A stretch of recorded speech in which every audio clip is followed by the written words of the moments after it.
In this video, we will see how can we populate the balance sheet template with figures extracted from base file 2018 and base file 2019. First of all, I need to say that I've already replaced the title, the header, for column E, because before was amount and now I put it here exactly the date that it's important for me to extract into the balance sheet template, meaning the last day of the year. And for this I've put in file 2018 31 of December and also in base file 2019 instead of sum or amount. I don't remember exactly what was the title in the header, but it's important to name the column from which you want to extract the values with the same name for your template column header. So this was the first step, and now we need to populate the figures into the assets region and into the liabilities and equity. First of all, as you already know, we have different types of formats for our files received from accounting team, and it's very hard to take by hand manually or to extract with a pivot table because we don't have the same columns, the same details for each file. And here we have only 2 years, but when you work with, let's say, 5 or 6 periods, different periods, because these amounts can be also related to the monthly amount, not just yearly, and that's why it's very important, and I want to show you a general way that you can apply in each method or for each period of time that you want to extract the data for your report. First, we will use two formulas that you already know probably. We have index and match. Here, the first one, it's basically the array of results and needs a row and a column number, because index asks us the row and column number. After you will choose the range, you must tell to Excel from which row and column should be looked for. And then we have the match function, which will help us to search for a criteria and return its number in a given range. And we will have, instead of one index and one match functions, we will have one index, and into the index function we'll have two match functions, one for our category, for example from assets, and the second for the date. So the match function will represent our row and our column number into the index function. So let's start and have a look on it. For example, we will start with 2018, and here I will start to write the formula equal index, press tab, open the brackets, and here, as you already see, Excel will explain what we already talked. First, it's the range, the array where should look for the figures. And in our case, I will select the entire sheet named base file 2018. After that, I'm gonna show you the row number that for us will represent the first match function. So match, press tab again to open the brackets for the match function arguments. And the first argument, it's the lookup value. So I'm going to BS template to choose my lookup value. In our case, I'm looking for the inventory, and here I'm gonna press F4 in order to freeze the column. So anytime when I will copy the formula down or on the right, inventory and property will be the correct choose for my formula. That's why I will freeze the column, meaning I will freeze the B section. Okay. Now the next argument is the lookup array. So the lookup array, it's basically the next argument for us, and for this we will use the first column from base file 2018. So I will select the entire column, I will freeze it, and then go to the next argument. Here we need to choose exact match, so 0, because I don't want to receive any, let's say, similar figures. I want to receive the exact amount related to my inventory in our case. Then I will close the brackets, and the last argument from the index, because we are back to index, the first match it's ready, we will start another match. So match, press tab, and lookup value. For us, the lookup value will be basically the C3 cell that right now we cannot see, but it's the date, it's 31 of December 2018. And for this we need to freeze this time the row. The next argument for match function will be the lookup array, and this time we have the row 1. I will freeze, then we need to select the match type, and also we want the exact match. I will close the brackets 2 times and hit enter.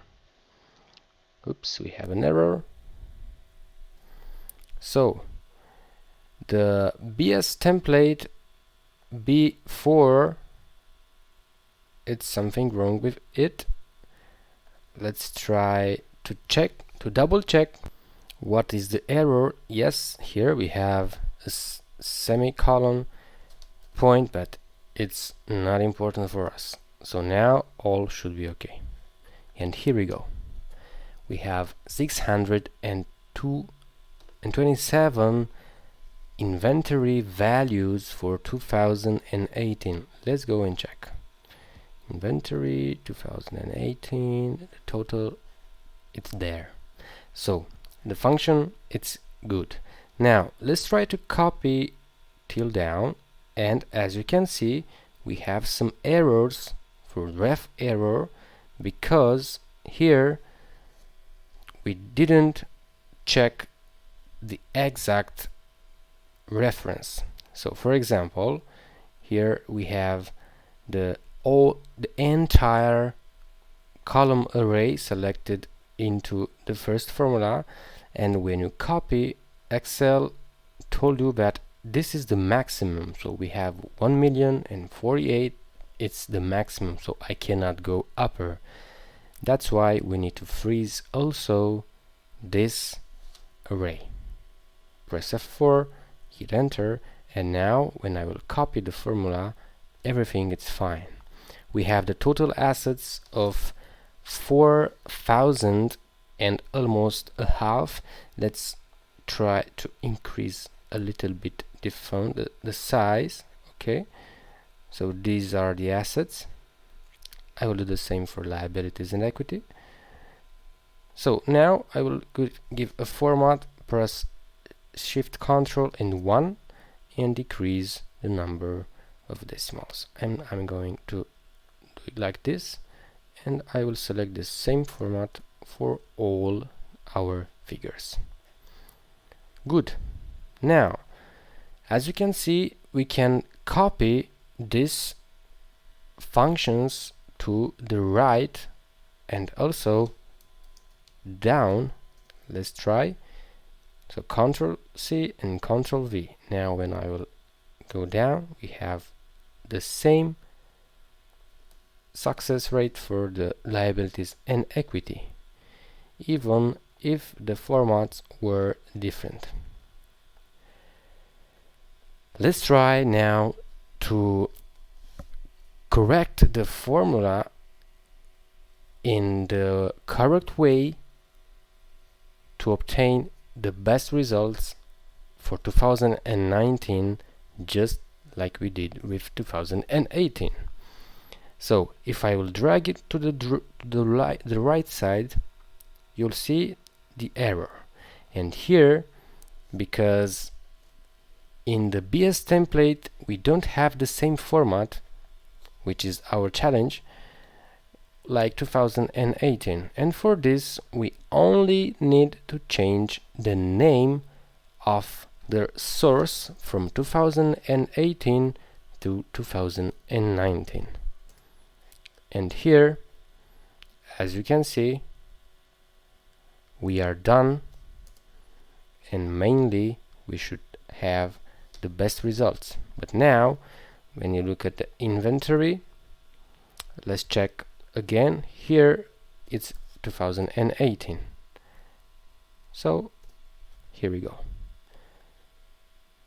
We can do also the Control and H to replace 2018 with 2019, but I did it manually just for you to see where you need to correct into your formula. I will copy and paste also for liabilities and equity, and here we go.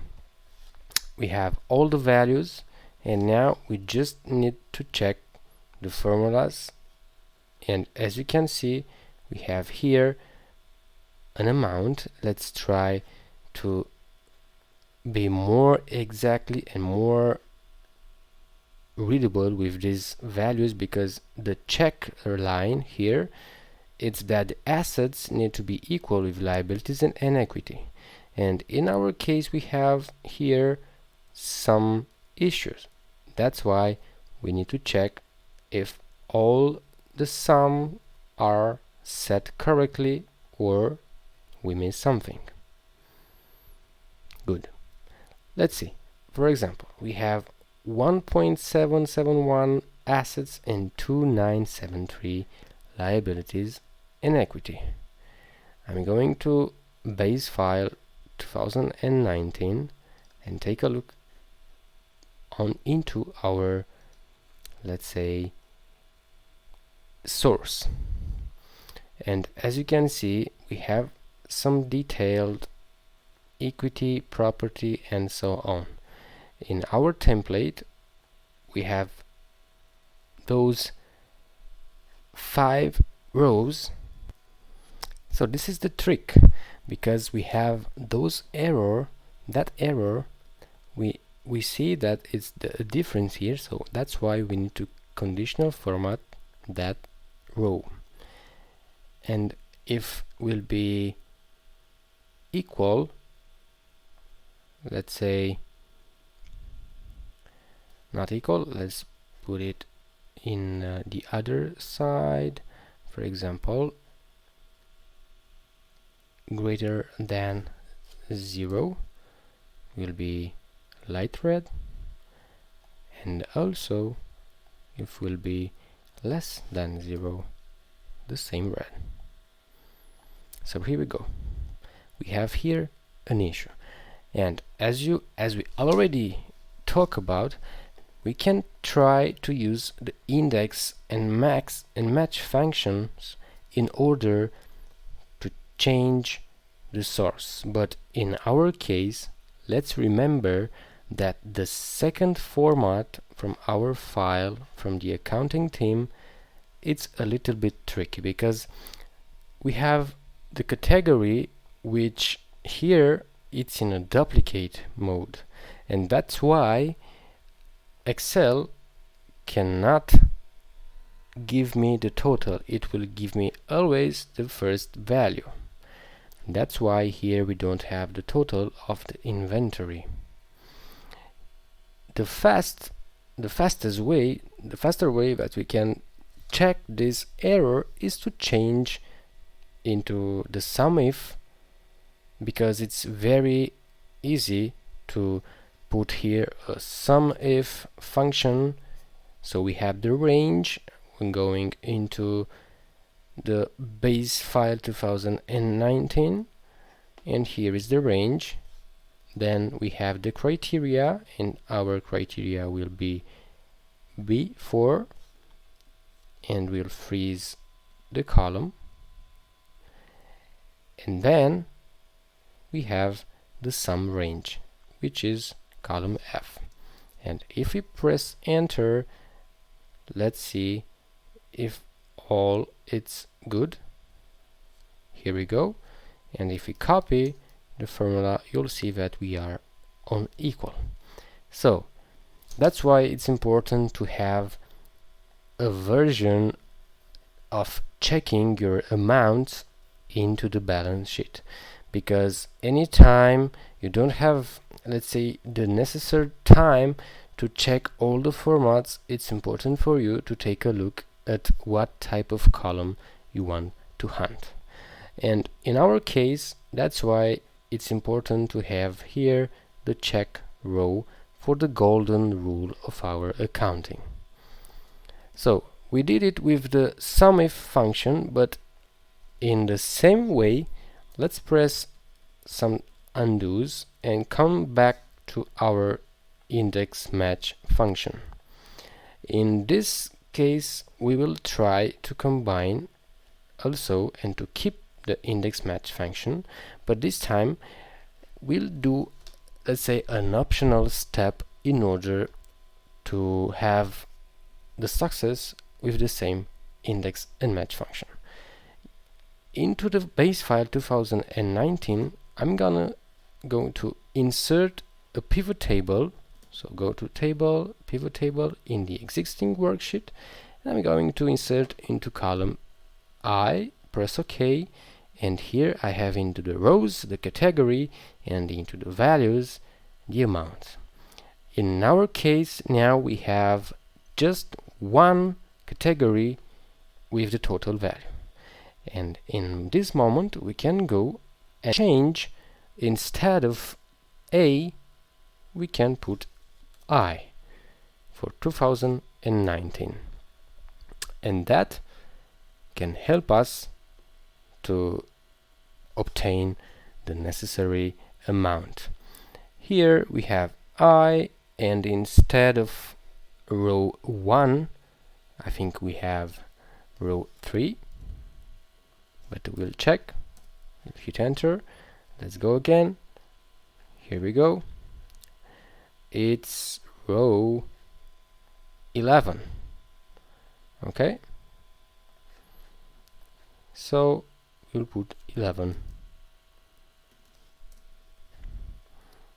Here we have an error, and let's check about. Okay, so base file, it's from 1, it's the entire sheet. Here it's all set. Base file, it's mainly our lookup array